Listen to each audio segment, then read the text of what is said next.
Desde 1958, trabajamos pensando en usted. Pensando en usted.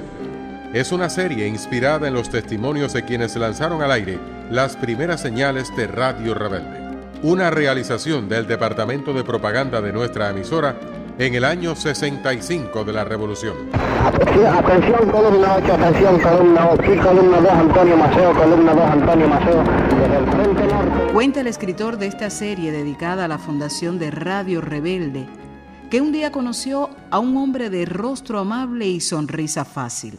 Después le dijeron que se llamaba Ricardo Martínez y que fue de las primeras voces que asomaron desde la primera transmisión clandestina de la emisora en rebeldía. Lamentablemente, Ricardo ya falleció, pero el testimonio suyo que escucharás sobre los momentos iniciales de Radio Rebelde en la Sierra Maestra es como una brisa de la historia. Son los recuerdos ofrecidos en febrero del 2001 por Ricardo Martínez, locutor y fundador de Radio Rebelde. La situación está en lo siguiente: a partir del desembarco del Granma, el grupo guerrillero, que al venir la cuestión esta de la alegría de Pío, la sorpresa de alegría de Pío, aquel grupo guerrillero comandado por Fidel se dispersa totalmente, muchos mueren en esa sorpresa de alegría de Pío y otros también caen prisioneros y solo varios pequeños grupos se quedan dispersos. Estos grupos se unen en el famoso encuentro de Raúl y Fidel en Cinco Palmas, y a partir de esto ya comienza a gestarse lo que fue el ejército rebelde. Pero este ejército rebelde en aquel momento estaba totalmente aislado desde el punto de vista de la información. O sea, realmente todo dependía del departamento de prensa y radio del ejército de Batista y de las noticias oficiales que daba ese departamento.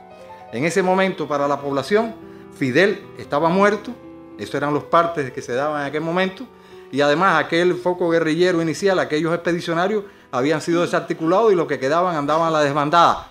A la desbandada, cosa que no era falso, eso es verdad. Lo único que Fidel y Raúl estaban vivos. Y entonces, bueno, toda esta situación inicial determina incluso que Fidel mande a Faustino a La Habana con vista a que logre que algunos periodistas de La Habana vengan a la sierra para que reporten la realidad de lo que está pasando en la Sierra Maestra.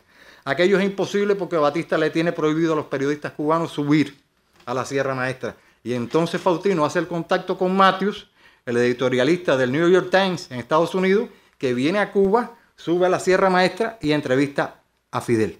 Esta entrevista de Fidel, Matthews, con mucha experiencia periodística, la saca, pero la saca sin fotos, y determina que un ministro del gobierno la cuestione y diga que esa entrevista es falsa, que esa entrevista no se hizo con Fidel o que se hizo fuera de Cuba. Y entonces, en contra de la réplica esta, él saca las fotos de su encuentro con Fidel con la continuación de ese artículo. Y entonces, bueno, esta es la primera información objetiva que recibe el pueblo de la realidad de que existe el foco guerrillero, que Fidel está vivo y que además de eso están dispuestos a seguir luchando hasta la victoria. A partir de esta situación ya se empieza, ya entramos prácticamente en el año 57, que es cuando se entrevista a principio. Se hace esta entrevista. Siguen los partes mentirosos de la tiranía, no obstante esto, divulgando cuestiones diferentes en cada encuentro que se produce con los rebeldes, en cuyas informaciones siempre las bajas nuestras eran superiores a las de ellos, cuando en realidad era la inversa en la mayoría de los casos. Sin embargo, hubo un medio de información popular que fue Radio Bemba, que se llamaba así, que era lo que se hablaba entre la población y por donde en realidad se difundía con bastante veracidad las cosas que estaban ocurriendo, tanto en la sierra como en la clandestinidad también. A partir de esta situación, el Che ya empieza a trabajar en una idea, que es la de sacar un periódico.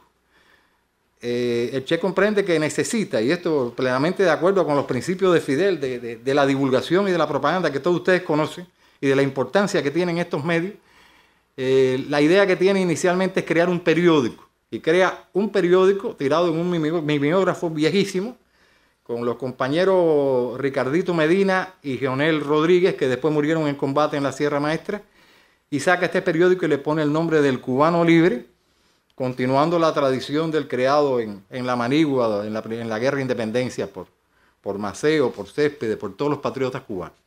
Este incluso periódico se hace incluso hasta con el mismo machón o logotipo, ¿no?, que tenía el periódico Los Mambises. Se trata de imitar eso, a pesar de que era mucho más rudimentario que el de Los Mambises que nosotros hacíamos.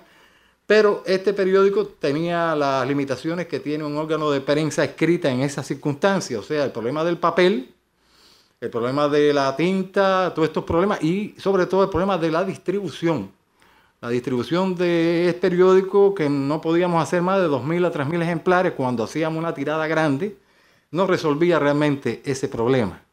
O sea que había mucho bache en la información, y el cerco que teníamos en este sentido con las mentiras de la tiranía realmente nos desligaba totalmente de la población. Es en esta circunstancia y con vista a resolver esta situación que el compañero Ciro del Río, que a la sazón está alzado ya en la Sierra Maestra y está combatiendo con una tropa en la Sierra Maestra, a partir de esta situación que existe de desligarnos, de no tener forma de llegar a la población y realmente informar a la población lo que estaba sucediendo, que determina irse a ver al comandante Che Guevara. Pensando en usted es una serie inspirada en los testimonios de quienes lanzaron al aire las primeras señales de Radio Rebelde. Una realización del Departamento de Propaganda de nuestra emisora en el año 65 de la Revolución. Atención, columna 8, atención, columna 8, columna 2, Antonio Maceo, columna 2, Antonio Maceo.